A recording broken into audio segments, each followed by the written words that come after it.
Subscribe channel Truth.id dan aktifkan lonceng notifikasi untuk mendapatkan informasi seputar live streaming dan video khotbah terbaru.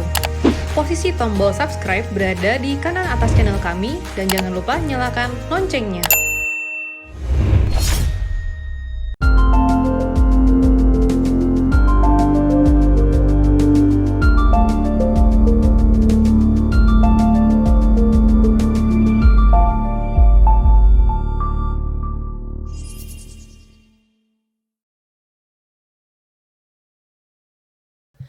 Shalom, Bapak Ibu Saudara yang terkasih dalam Tuhan Yesus Kristus. Kita kembali hadir bersama-sama untuk mengikuti ibadah tengah minggu. Mari sebelum kita mulai belajar, saat ini kita teduhkan hati kita naikkan pujian penyembahan kita di hadapan Tuhan. Terima kasih Bapa buat hari-hari yang Kau berikan dalam hidup kami Tuhan, yang mengingatkan kalau hidup kami bukan di bumi ini Tuhan. Saat ini ajarilah setiap kami untuk lebih percaya lagi Tuhan, untuk makin percaya bahwa Engkau satu-satunya di hidup kami. Izinkan kami menaikkan pujian penyembahan kami Tuhan, ini untuk-Mu, untuk kemuliaan nama-Mu.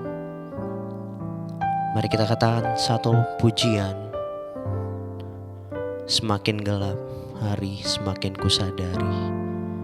Semakin gelap hari,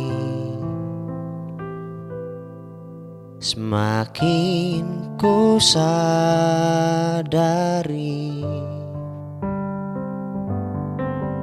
Rumahku bukan di sini, di pangkuanmu nanti. Semakin terang hari, semakin terang hari, Kau kan datang kembali, bawaku pergi ke sana, tempatku harus berada. Ajarku percaya, ajarku percaya hanya kepadamu. Ajarku berlindung dalam naunganmu. Ku hidup bagimu, kudus sepertimu. Hidup matiku menjangkar dalammu. Mari sekali lagi kita naikkan lagu ini. Katakan semakin gelap hari, semakin gelap hari, semakin kusadari, semakin kusadari.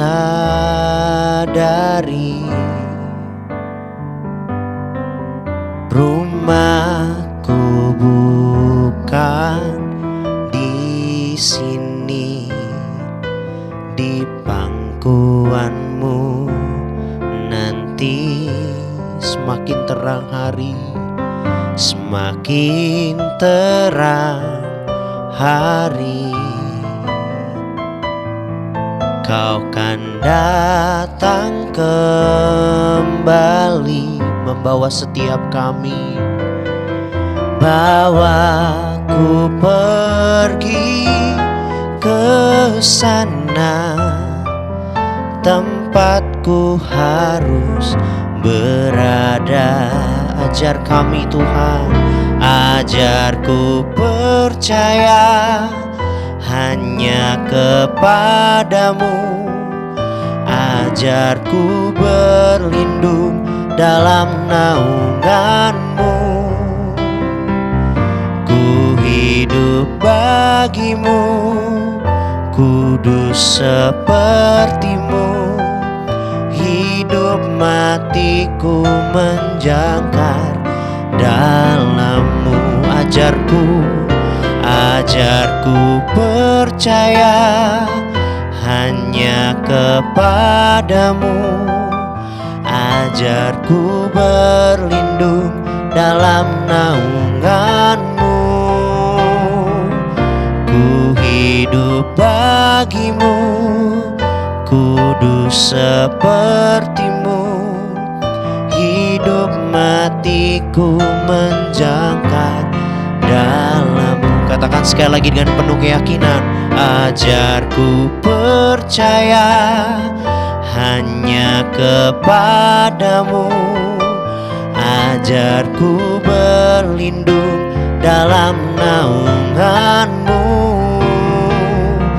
Ku hidup bagimu, kudus sepertimu, hidup matiku menjangkar dalammu.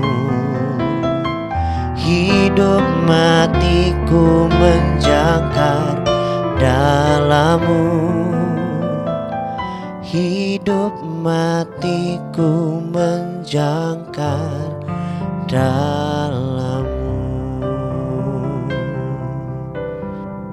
Biarlah seluruh kehidupan kami Tuhan, kami serahkan ke dalam tangan-Mu. Semuanya hanya bagi-Mu Tuhan. Kami mau mengikuti Engkau Tuhan,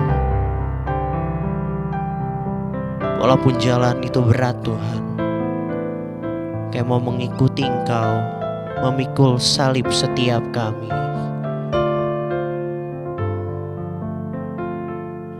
Inilah kami Tuhan. Kiranya Engkau temukan di mata-Mu berkenan. Kiranya Engkau temukan di mata-Mu aku berkenan di antara manusia.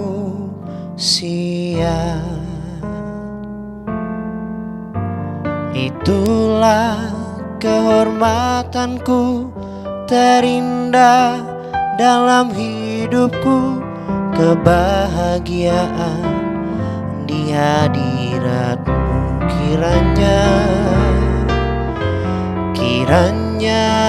Engkau temukan di mata-Mu aku berkenan di antara manusia.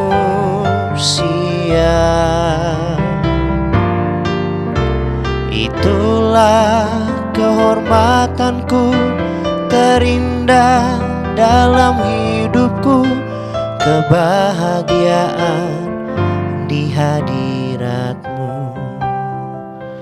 Bapa, dari ketinggian tahta-Mu Tuhan, Bapa, dari ketinggian tahta-Mu, Kau selidiki setiap kalbu. Pada semua insan di bumi, Kau yang menguji. Katakan Bapa, Bapa,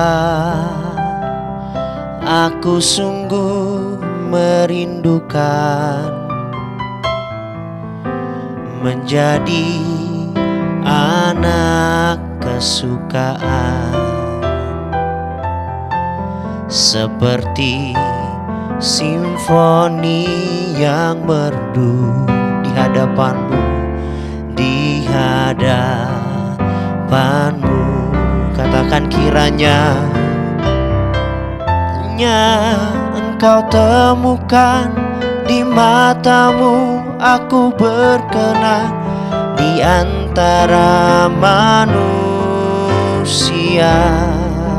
Itulah kehormatanku, itulah kehormatanku terindah dalam hidupku, kebahagiaan di hadirat-Mu.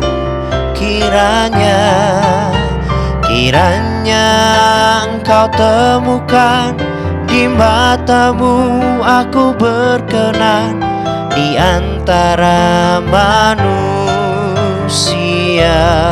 ya Tuhan.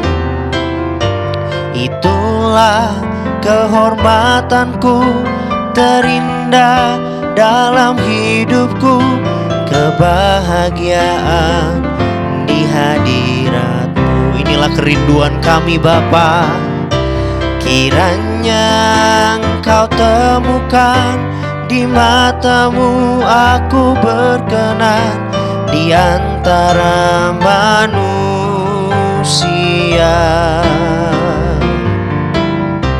Itulah kehormatanku terindah dalam hidupku, kebahagiaan di hadirat-Mu, kebahagiaan di hadirat-Mu, ya Tuhan. Kebahagiaan di hadirat-Mu.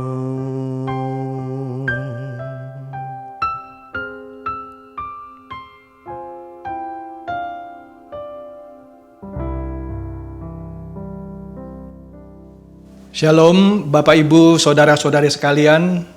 Bertemu lagi kita pada kesempatan kali ini di tengah minggu. Senang bisa bertemu Bapak Ibu, Saudara-saudari sekalian. Sebelum kita mendengarkan sebagian dari firman Tuhan, mari kita satukan hati dulu. Kita bersama-sama berdoa. Bapa kami yang bertata di dalam kerajaan surga, terima kasih Bapa jika pada kesempatan kali ini kami boleh bersama-sama kembali mendengarkan sebagian dari kebenaran firman-Mu. Biarlah apa yang akan disampaikan oleh hamba-Mu ini adalah isi hati-Mu saja. Karena segala kemuliaan itu hanya milik-Mu saja. Hamba-Mu ini hanyalah alat yang untuk menyampaikan sebagian dari isi hati-Mu. Kami semua siap untuk mendengarkan sebagian dari kebenaran firman-Mu. Berilah kami hati yang baru, hati yang siap untuk ditabur oleh kebenaran firman-Mu. Dalam nama Tuhan Yesus kami berdoa. Amin. Shalom Bapak Ibu semuanya. Di dalam kebaktian kita sering melihat atau mungkin mendengarkan kesaksian-kesaksian yang disampaikan oleh beberapa jemaat misalnya. Dia bersaksi mengenai pertolongan Tuhan, mujizat yang dia terima atas masalahnya, misalnya atas sakit penyakitnya, atas masalah bisnisnya, karirnya, dan segala macam. Dikatakan di sana, jika hal ini bisa terjadi atas saya, maka ini juga bisa terjadi atas Anda semua. Biasanya jemaat menyambut dengan kata-kata amin, haleluya. Tapi mari kita bayangkan, jika misalnya Rasul Paulus dan Rasul Kristus lainnya masih hidup, dan bersaksi saat ini. Kira-kira apa ya kesaksian para rasul ini? Saya mencoba mengira-ngira gitu ya. Rasul Paulus misalnya dia akan bersaksi seperti ini. Sebelum saya mengenal Yesus Kristus, saya adalah seorang yang sukses. Iya, Rasul Paulus adalah seorang yang sukses sebelum mengenal Yesus Kristus. Dia lulusan School of Hillel, sekolah agama Yahudi ternama pada waktu itu. Gurunya adalah Rabban Gamaliel. Rabban adalah gelar yang lebih tinggi dari rabi. Dan Gamaliel adalah orang pertama dengan gelar Rabban. Jadi ini sesuatu yang bisa dibanggakan oleh Rasul Paulus. Dan dia juga mungkin akan bersaksi lagi, saya juga pemimpin agama Yahudi dan terhormat. Tetapi dalam perjalanan saya ke Damsyik, yang sekarang namanya Damaskus, saya bertemu dengan Yesus. Hidup saya berubah 180 derajat. Saya jadi menderita secara fisik. Kadang kelaparan, kadang kedinginan, kadang kepanasan. Saya ditolak oleh orang-orang saya sebangsa. Mereka memburu saya seperti hewan. Saya dimasukkan ke dalam penjara. Kapal yang saya tumpangi pecah dihantam ombak, dipatuk ular berbisa, dan juga saya punya penyakit yang tak sembuh-sembuh dan lain sebagainya. Saya harus jadi tukang pembuat tenda untuk membiayai pelayanan saya. Jika hal ini terjadi kepada saya, maka hal ini juga bisa terjadi kepada saudara-saudara. Perlu dicatat, Rasul Paulus akhirnya mati dengan kepala dipenggal oleh Kaisar Nero di Roma. Kira-kira kalau Bapak Ibu, para jemaat mendengarkan kesaksian Rasul Paulus seperti ini, apakah Bapak Ibu, saudara-saudari mau menyambut dengan amin dan haleluya? Saya yakin kesaksian seperti ini justru akan menimbulkan ketakutan dan pasti Bapak Ibu terdiam. Dan kalau bisa hal seperti ini dihindarkan kan dari kita semua. Yalah itu untuk Rasul Paulus aja, jangan untuk saya gitu kan. Kemudian kalau Rasul Petrus, kira-kira apa sih kalau dia bersaksi gitu ya, diberikan kesempatan. Dia akan bilang, Tuhan Yesus sudah pernah mengatakan kepada saya bahwa di masa tua akhir hidup saya akan mati dengan cara tidak wajar. Di mana saya tidak berdaya di bawah orang untuk menghukum saya. Jika hal ini terjadi atas saya, maka ini juga bisa terjadi atas saudara-saudara semua. Kita tahu Petrus akhirnya mati dengan disalib terbalik. Kira-kira jemaat yang mendengar kesaksian Rasul Petrus ini bagaimana ya? Apakah menyambut dengan amin dan haleluya? Saya yakin pasti akan duduk terdiam, takut, dan bertanya-tanya, apa iya saya akan seperti Rasul Petrus ya? Semoga tidak gitu ya. Padahal tadi kalau ketika mendengar kesaksian yang enak gitu ya, disambut dengan amin dan haleluya. Tapi kalau ada kesaksian seperti ini, mungkin responnya akan lain. Dan kita juga mencatat rasul-rasul yang lain, seperti Matius yang meninggal karena disiksa dan dibunuh dengan pedang di Ethiopia. Markus meninggal dunia di Alexandria, Mesir setelah badannya diseret hidup-hidup dengan kuda melalui jalan-jalan yang penuh batu sampai dia menemukan ajalnya. Lukas meninggal dunia digantung di Yunani. Yohanes digoreng di dalam bak minyak mendidih di Roma. Tetapi karena Tuhan masih ingin memakainya, maka keajaiban terjadi walaupun ia telah digoreng hidup-hidup. Ia masih bisa hidup terus, tetapi ia diasingkan di Pulau Patmos untuk kerja paksa di tambang. Pada saat ia berada di sana, ia mendapatkan pewahyuan sehingga ia bisa menulis kitab Wahyu.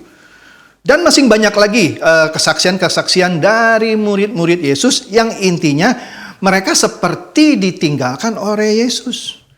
Sepertinya mereka dibiarkan menjadi pecundang. Tidak ada mujizat yang luar biasa yang menyelamatkan mereka di detik-detik terakhir ketika mereka dianiaya hingga mati. Ya kan? Nah, oleh karena itu, mari kita pahami mengenai mujizat yang biasanya orang mengkaitkannya dengan sesuatu yang luar biasa, yang sesuatu yang enak gitu ya buat orang Kristen. Oh, orang Kristen hidupnya penuh mujizat gitu ya. Padahal dia lupa. Para rasul itu justru di menit-menit terakhir kehidupannya tidak mengalami mujizat. Seperti diluputkan dari hukuman dan seterusnya. Tidak terjadi. Nah, mari kita lihat lebih detail lagi. Apa itu yang sebenarnya mujizat? Mujizat, kalau kita lihat dalam bahasa aslinya, yaitu bahasa Yunani, adalah semeon. Adalah tanda bagi orang yang tidak percaya bahwa Yesus itu Tuhan. Nah, mujizat ini justru biasanya mudah dialami oleh orang yang tidak beriman ketimbang orang yang beriman. Betul.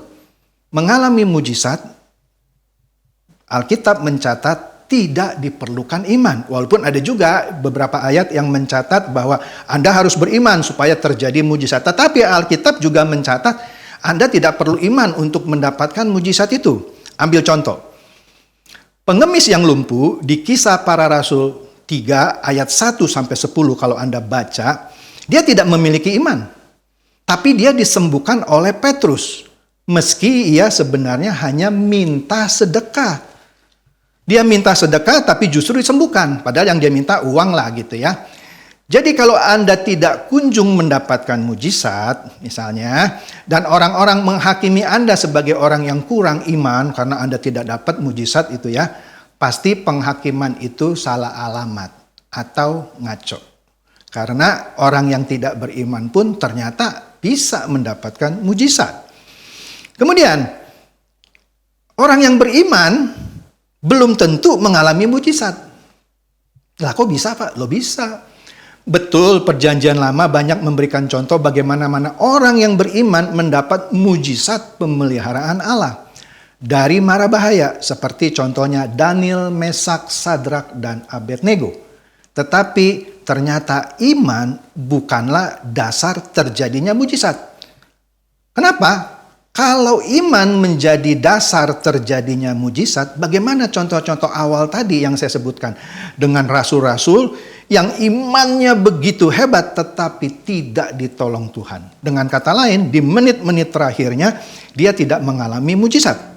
Bahkan sampai mati mengenaskan. Paulus pun tidak disembuhkan dari duri di dalam dagingnya. Ya kan? Dengan kata lain, orang yang sudah percaya Yesus adalah Tuhan dan juru selamatnya sebenarnya tidak perlu tanda lagi. Ini bukan berarti saya membicarakan mujizat itu tidak perlu lagi dalam kehidupan orang percaya. Mujizat itu masih ada, tetapi mujizat itu menjadi sesuatu yang tidak terlalu penting dan bukan menjadi satu-satunya yang harus diburu oleh orang-orang Kristen. Inilah mengapa para rasul tidak mengeluh atau malah menjadi murtad ketika mujizat penyelamatan atas diri mereka tidak kunjung datang hingga maut menjemput mereka. Nah, disinilah kehendak Allah yang jadi, bukan kehendak kita. Kalau kita ingat itu, kita ingat juga doa Bapa kami, biarlah kehendak Tuhan yang jadi. Oke? Kemudian nomor 3, mujizat tidak menyelamatkan. Kenapa? Karena begini, mujizat memang kadang diperlukan untuk meyakinkan dan membuka mata orang bahwa Yesus adalah Tuhan. Tapi sayangnya setelah mujizat itu terjadi, yang seharusnya membuat orang lebih mengenal dan menerima Yesus, tetapi itu tidak membuat orang itu otomatis diselamatkan. Kita ambil contoh di sini ya, di ayat Alkitab juga ada kisah tentang mujizat yang tidak menyelamatkan.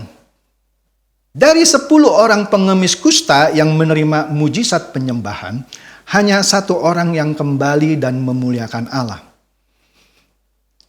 Di sini kita bisa lihat di Lukas 17 ayat 11 sampai 19. Di sini bukan mujizat yang dialaminya, tetapi imannya yang menyelamatkan dia. Dia kembali, sedangkan yang lainnya tidak kembali. Hanya 1 orang ini yang kembali. Jadi jelas mujizat itu tidak mengubahkan orang.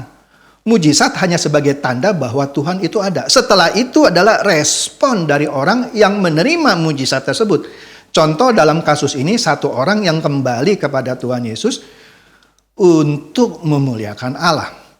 Ya, jadi kalau kita sudah percaya Yesus adalah juru selamat kita, maka sebenarnya kita tidak perlu lagi tanda atau bukti. Dia memang adalah Tuhan yang berkuasa. Mengatakan hal ini sekali lagi bukan berarti kita tidak mempercayai adanya mujizat. Mujizat masih ada. Kemudian yang nomor 4, mujizat tidak membuat orang bertobat. Alkitab juga menyatakan hal itu. Kalau kita lihat di Matius 11 ayat 20, Matius 11 ayat 20, dikatakan di sini, Yesus mengecam kota-kota yang tidak bertobat, sekalipun di situ ia paling banyak melakukan mujizat-mujizatnya. Iya, Tuhan Yesus sudah banyak melakukan mujizat di kota itu, tetapi tidak bertobat, maka Yesus mengecam. Ini menegaskan mujizat yang sudah dilakukan oleh Tuhan Yesus di kota itu tidak otomatis membuat orang jadi bertobat. Nah, jadi inilah fakta-fakta mujizat yang suka disalahpahami. Iman dipercaya sebagai terjadinya dasarnya atau sebagai dasar terjadinya mujizat. Padahal tadi kita sudah lihat contohnya. Orang yang tak beriman pun tadi pengemis yang cuma minta sedekah tapi mujizat terjadi atas dirinya. Dia disembuhkan. Padahal dia cuma minta sedekah. Ya kan? Nah, karena iman bagi tidak sedikit orang percaya dipercayai sebagai dasar terjadinya mujizat, maka sering kita lihat orang yang mengimani hal yang salah. Misalnya apa? Dia mengimani akan punya rumah mewah. Dia mengimani akan punya mobil mewah baru. Ini bukan iman namanya.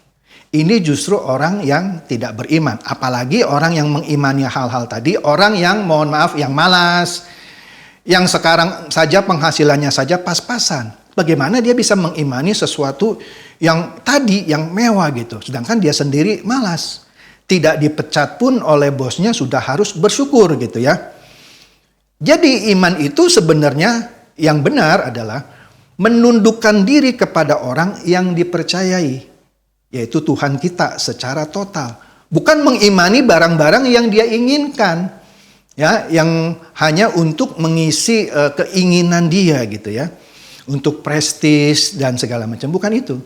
Iman pada dasarnya adalah menundukkan diri kepada orang yang dipercayai. Yaitu Tuhan kita secara total.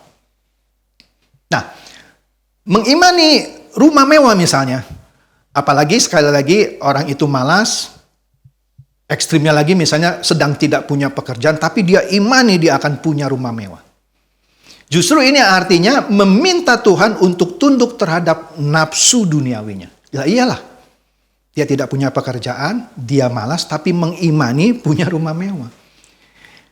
Ini kan sama aja minta Tuhan supaya tunduk dengan keinginan nafsu duniawinya. Ini kurang ajar. Kurang ajar. Saya pernah mendengar sebuah ajaran yang namanya Fourth Dimension Faith. Iman dimensi keempat. Apa itu Pak iman dimensi keempat? Ini dikembangkan oleh seorang pendeta besar yang sudah meninggal gitu ya di Korea Selatan. Yang mengajarkan bahwa jika kita meminta atau mengimani sesuatu dan kita minta dengan sungguh-sungguh kepada Tuhan, kita harus minta secara detail. Misalnya, Tuhan, saya mau minta Avanza yang warnanya merah. Atau lebih sadis lagi misalnya, saya mau Lamborghini yang warnanya kuning misalnya. Sebut merek dan warnanya.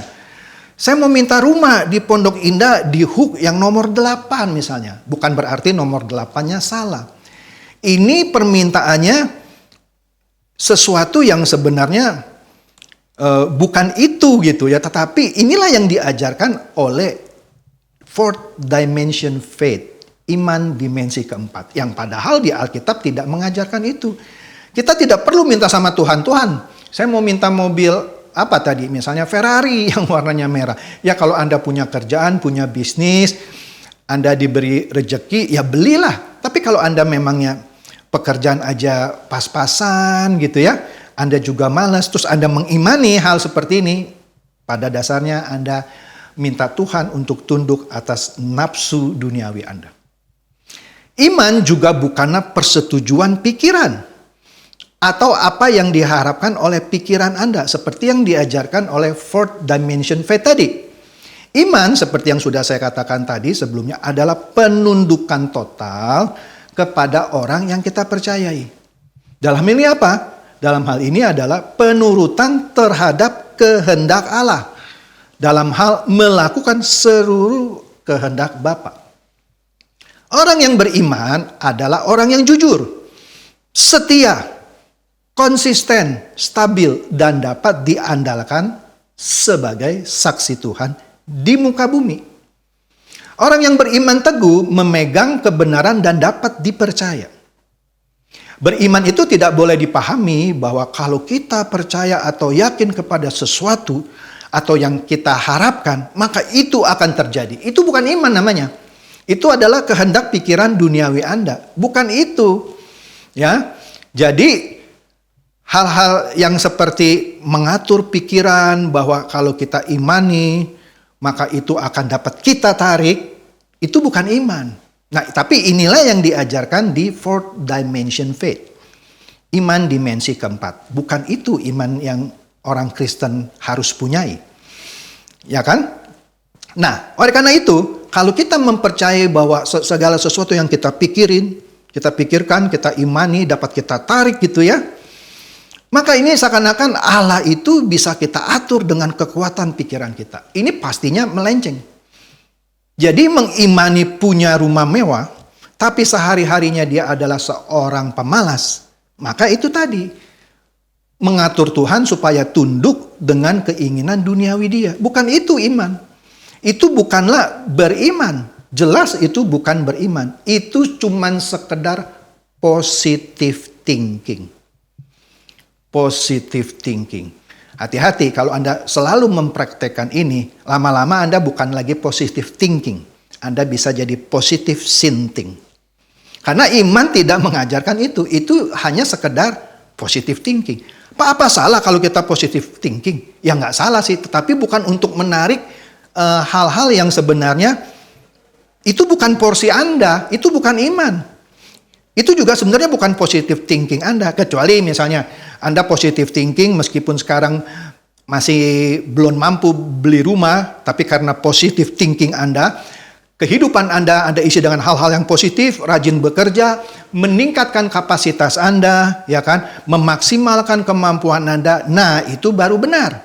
Tapi kalau Anda hanya thinking saja, maka itu sama aja Anda pemimpi. Apakah salah Pak kalau saya memimpikan punya rumah bagus? Tidak salah. Tapi kalau Anda cuma memimpikan rumah bagus saja, Anda tidak berusaha, maka Anda hanya sekedar bermimpi. Yang benar adalah mimpilah lalu realisasikan. Kerjalah. Ya jangan terlalu muluk-muluk juga gitu ya. Terus atas nama iman Anda minta itu terjadi dalam kehidupan Anda karena ada orang Kristen. Itu kan yang sering kita dengar. Ya. Jadi kalau Anda masih orang Kristen baru, sekali lagi, kalau Anda masih orang Kristen baru, yang masih sangat mengharapkan mujizat seperti ini, mungkin hal ini masih bisa dimaklumi. Karena Anda orang Kristen baru yang belum mendengarkan kebenaran secara utuh dan lengkap.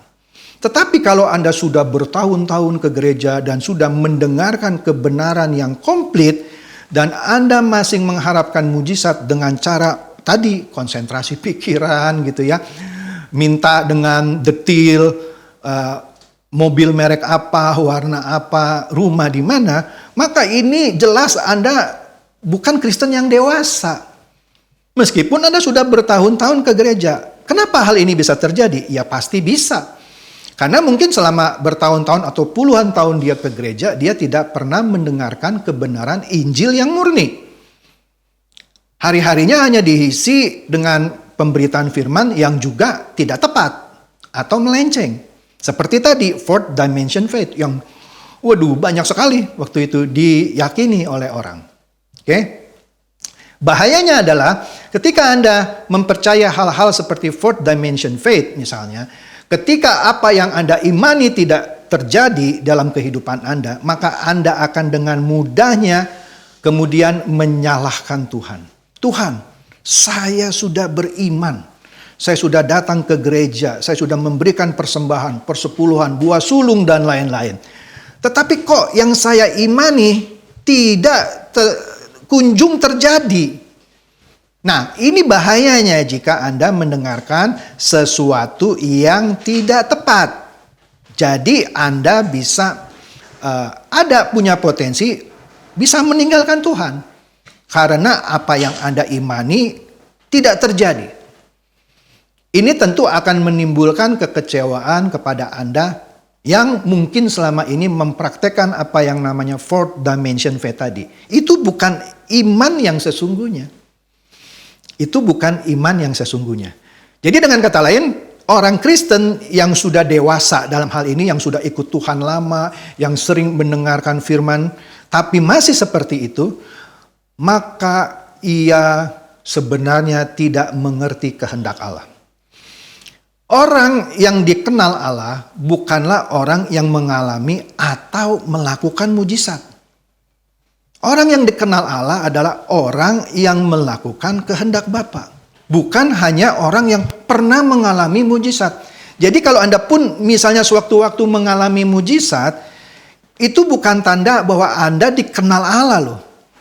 Ya, seperti tadi kita sudah lihat contoh-contoh Tuhan malah mengecam kota yang dimana dia banyak melakukan mujizat. Karena setelah mujizat dilakukan di kota itu tidak juga kunjung terjadi pertobatan.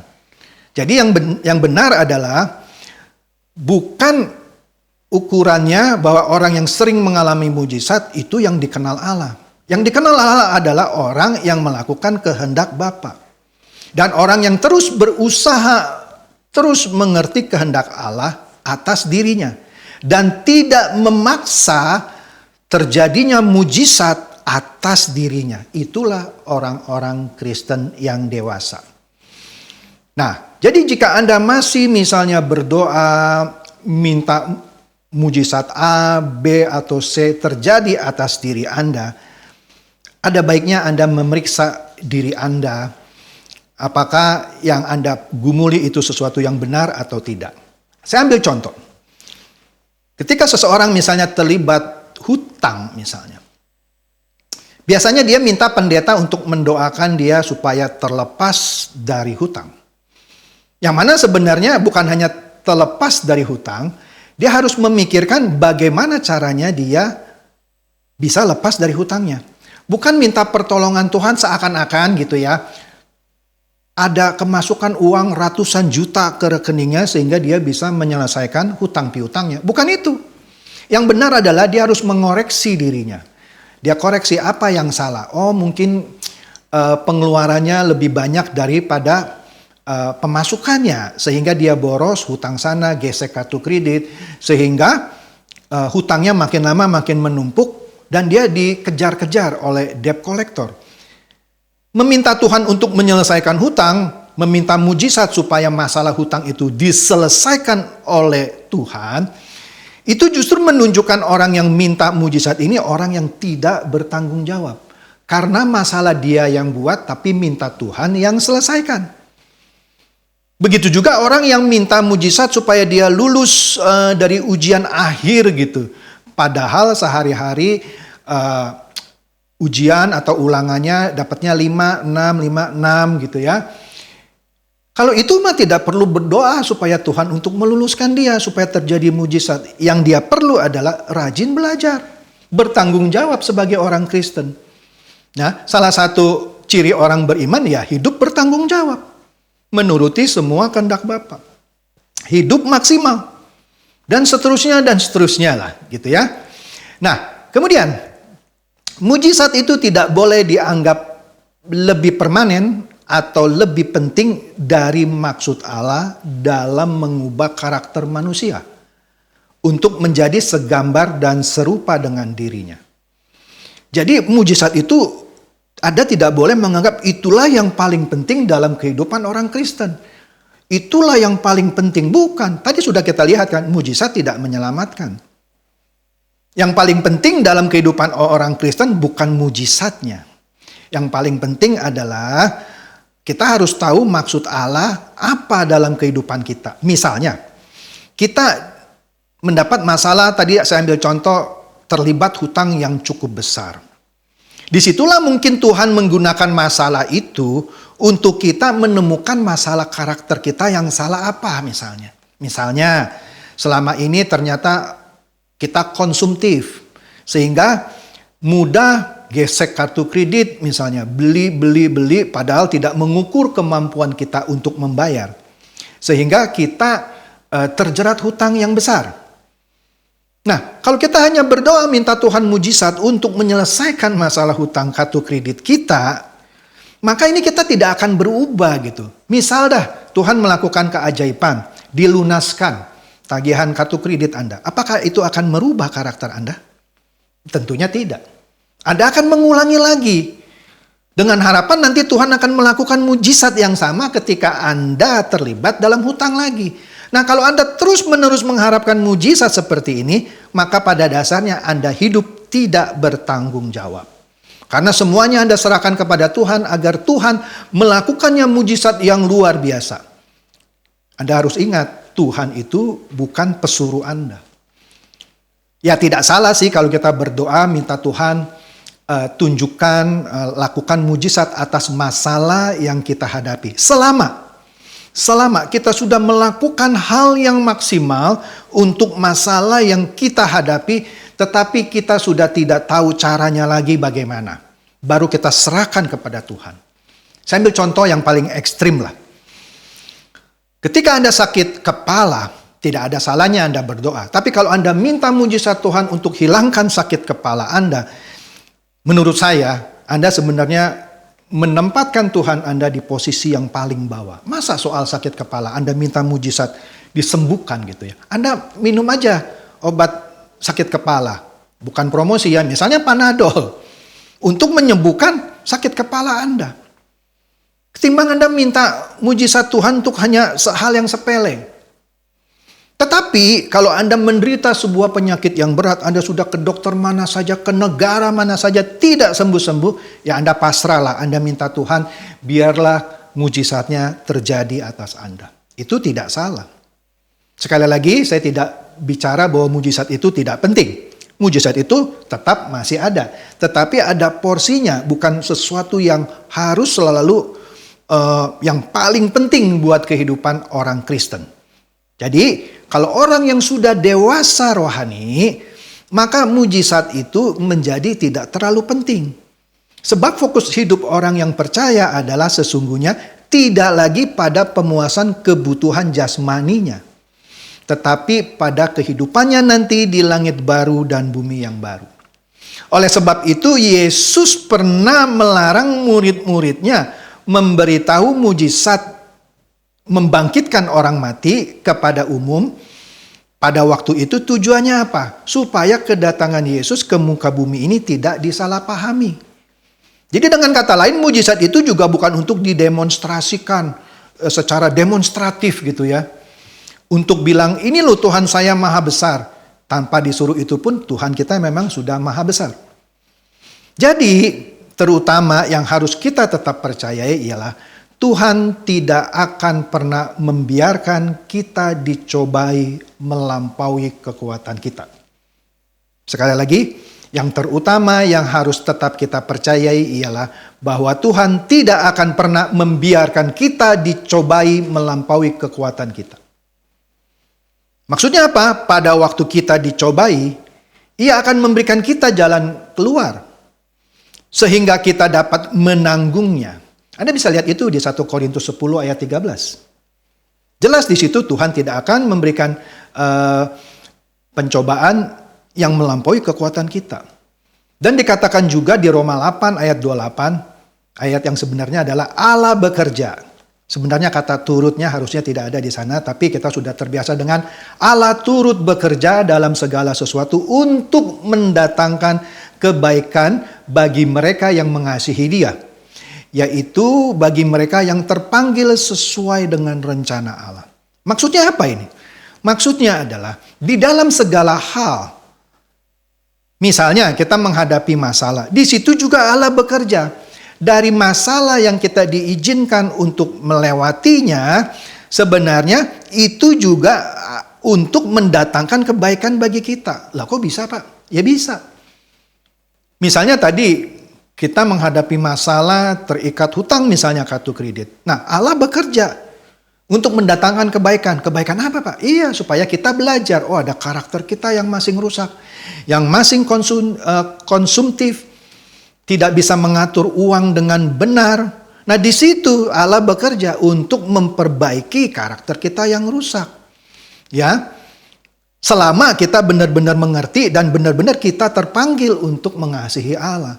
Kalau kita tidak sungguh-sungguh mengasihi Allah, semuanya kita serahkan ke Allah, minta mujizat untuk segala masalah kita, maka sebenarnya kita tidak mengerti rencana Allah melalui masalah yang kita hadapi. Nah, untuk hal-hal yang di luar kemampuan kita, yang tadi saya katakan juga, kita berharap Tuhan bertindak. Kita berharap Tuhan bertindak. Dan Tuhan pasti akan bertindak sesuai dengan kebijaksanaannya. Tetapi ada bagian yang harus kita kerjakan. Nah, untuk hal-hal yang di luar kemampuan kita, ya, kita tentu berharap Tuhan bertindak. Dan pastinya kalau kita sudah melakukan hal-hal yang sudah maksimal dan kita sudah tidak tahu lagi apa yang harus kita lakukan, seperti kita menghadapi sakit penyakit, kita sudah berobat kemana-mana tetapi tidak kunjung sembuh, ya kita berdoalah minta Tuhan bertindak. Pasti Tuhan bertindak, tetapi sesuai dengan kebijaksanaannya ya, bukan kebijaksanaan kita. Dia pasti akan memberikan yang terbaik. Tetapi untuk semua itu, untuk hal-hal yang menjadi bagian kita, haruslah tetap kita lakukan secara penuh tanggung jawab. Kitalah yang harus mengerjakan bagian itu. Bukan semuanya kita serahkan kepada Tuhan. Demi nama Tuhan Yesus, kuserahkan masalahnya kepada Tuhan. Bukan itu. Ada bagian yang harus kita lakukan. Nah, ada bagian yang tidak bisa kita lakukan, kita serahkan kepada Tuhan. Disitulah kita masih boleh mengharapkan mujizat. Ya, mujizat itu memang masih ada dan memang dibutuhkan dalam waktu yang tepat. Ya kan? Tanpa mujizat, pekabaran Injil pastinya akan sulit untuk dilakukan. Karena dalam pekabaran Injil, kita perlu tanda atau bukti-bukti untuk menunjukkan ini loh, Yesus saya adalah Allah yang benar. Bagi orang yang belum percaya. Kenapa? Karena mereka membutuhkan bukti. Disitulah mujizat terjadi. Ya, yang ditujukan kepada orang-orang yang tidak percaya untuk supaya percaya. Nah, jadi kita harus benar-benar mempersoalkan dan menggumuli. Apakah mujizat yang kita minta melalui doa-doa kita itu sesuai dengan kehendak atau rencana Bapa tidak? Bila sesuai, maka permintaan kita pasti akan dikabulkan oleh Bapa. Sekali lagi, kalau permintaan kita sesuai dengan kehendak Bapa, maka itu pasti akan dikabulkan oleh Bapa. Allah tidak akan mengabulkan doa kita jika permintaan kita bertentangan dengan kehendak dan rencananya. Contoh, ini ekstrim ya, tapi ya mau gak mau saya harus memberikan contoh yang ekstrim ini supaya Anda nancep gitu ya. Misalnya, Anda sudah beristri atau sudah bersuami, tapi melihat lawan jenis lain gitu ya, yang cantik gitu atau ganteng gitu ya. Terus Anda berdoa sama Tuhan. Tuhan, kiranya mujizatmu terjadi supaya dia menjadi pasanganku. Padahal Anda sedang punya istri atau suami. Kira-kira mujizat itu akan terjadi nggak? Ya enggak lah. Tapi kalau sampai terjadi juga, itu bukan Tuhan yang kasih. Anda yang memaksakan kehendak Anda dan Anda lakukan itu. Jadi itu maksudnya kalau permintaan Anda sesuai dengan kehendak Bapa, maka itu akan dikabulkan. Jika tidak, ya tidak akan dikabulkan. Nah, mujizat Tuhan itu biasanya tanpa kita minta pun bisa terjadi bila Tuhan memandang hal tersebut kita butuhkan dan perlu terjadi. Sekali lagi, mujizat Tuhan bisa terjadi tanpa kita minta pun bila Tuhan memandang hal tersebut kita butuhkan dan perlu terjadi. Sekali lagi, mujizat masih ada, tetapi bukan berarti kita dapat menggunakan mujizat itu sesuai hati kita. Kita pun tidak perlu kecewa atau bahkan undur dari Tuhan jika misalnya pergumulan kita tidak segera dijawab Tuhan. Atau problem-problem kehidupan kita tidak otomatis selesai dengan mudahnya. Kita harus melihat contoh Rasul Paulus. Duri dalam daging Rasul Paulus tidak dilenyapkan. Hal ini untuk apa? Hal ini misalnya dimaksudkan agar Paulus tidak sombong dan tinggi hati. Nah, sebagai gantinya Tuhan memberikan kesanggupan bagi Paulus untuk hidup dengan duri dalam dagingnya itu. Walaupun tidak menyenangkan, duri dalam daging itu justru mendatangkan kebaikan. Yaitu supaya Paulus tidak sombong. Nah, oleh karena itu, Bapak Ibu, saudara-saudari sekalian, yang penting dari semua ini, dari kita orang percaya adalah kita benar-benar harus punya iman, yaitu menundukkan diri kita kepada Allah yang kita percayai. Ada satu ayat yang sangat saya suka di sini. Ayat ini sebenarnya berat, tapi saya bacakan ya. Kita lihat dari Yohanes 14 ayat 12.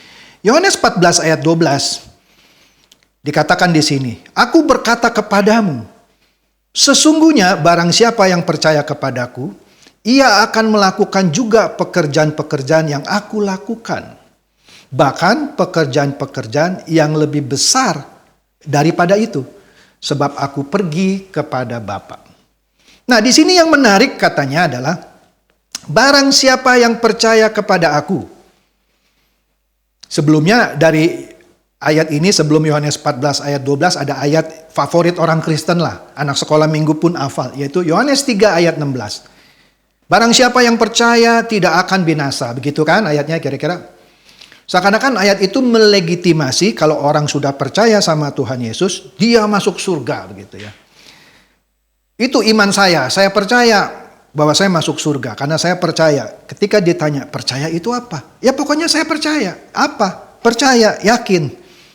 Padahal ayat Yohanes 14, tadi ayat 12, Yohanes 14 ayat 12 mengatakan, Aku berkata kepadamu, sesungguhnya barang siapa percaya kepadaku. Tadi kan Yohanes 3:16 barang siapa yang percaya. Di sini ditegaskan, ia akan melakukan juga pekerjaan-pekerjaan yang aku lakukan. Artinya, kalau Anda mengaku orang yang percaya, maka Anda harus juga melakukan hal-hal yang Yesus lakukan.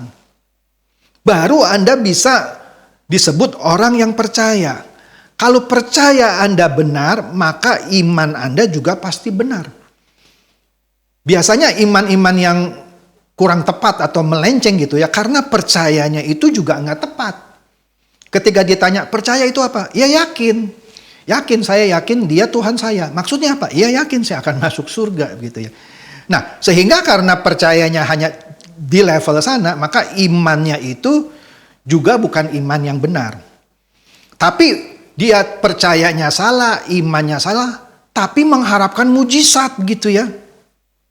Nah ini kan sesuatu yang aneh gitu ya, yang tidak tepat.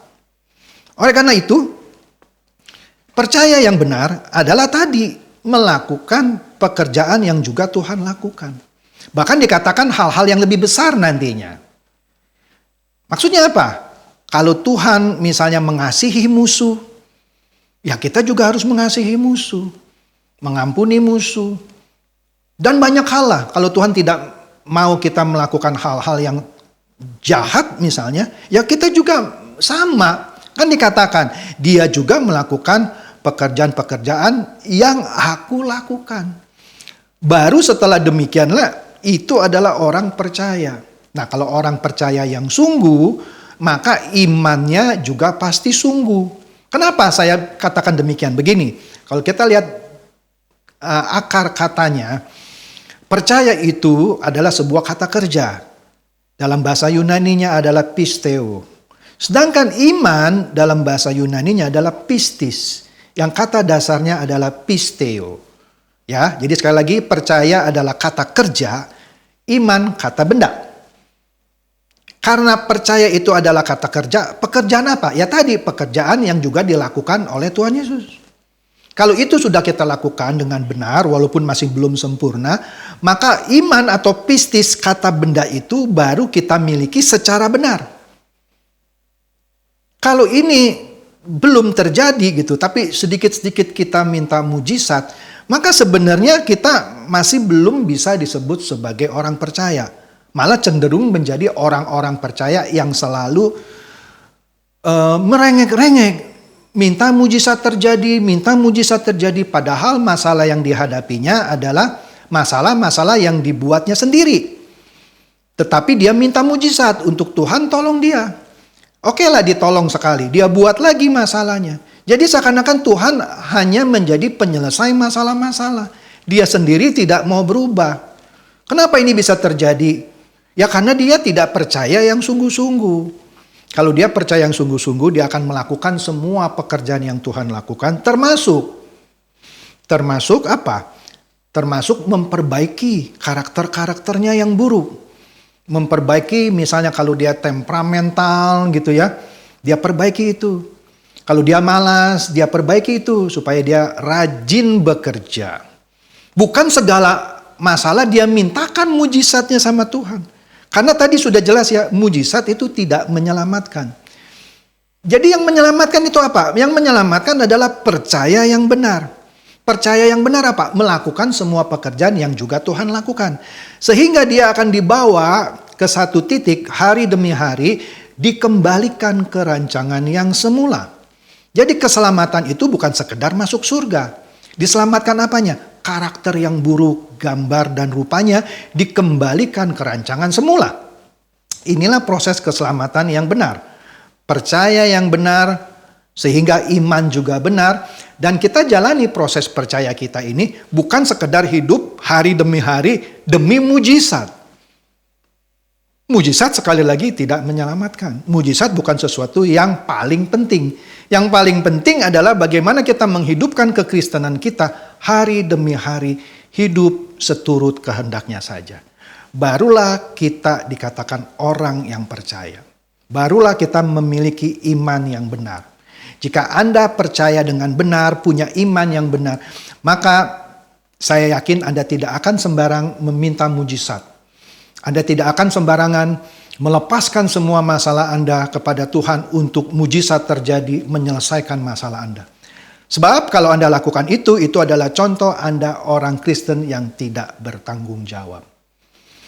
Marilah kita menjadi orang-orang Kristen yang percaya dengan sungguh, sehingga kita juga punya iman yang sungguh, hidup melakukan pekerjaan-pekerjaan yang juga dilakukan oleh Yesus, sehingga kita layak menjadi orang percaya.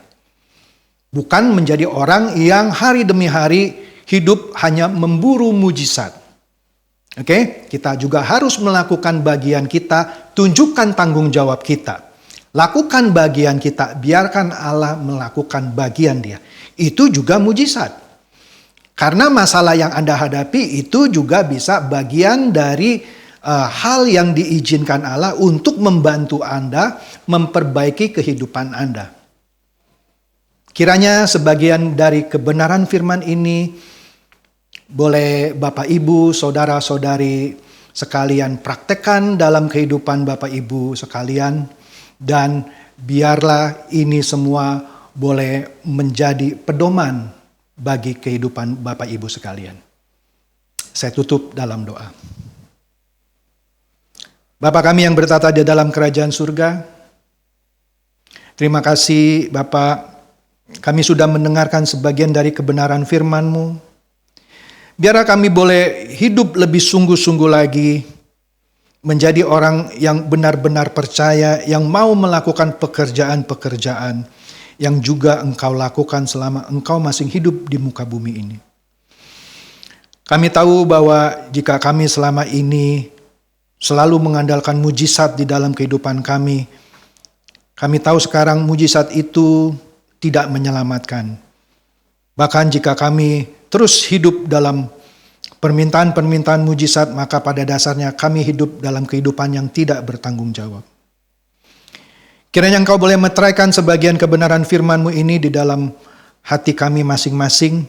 Biar Roh Kudus juga boleh memampukan kami untuk mempraktekkan firman-Mu ini di dalam kehidupan kami masing-masing. Terima kasih Tuhan, biarlah kami tidak menjadi pendengar-pendengar firman saja, tetapi juga boleh menjadi pelaku-pelaku firman di dalam kehidupan kami masing-masing. Dalam nama Tuhan Yesus kami berdoa. Amin.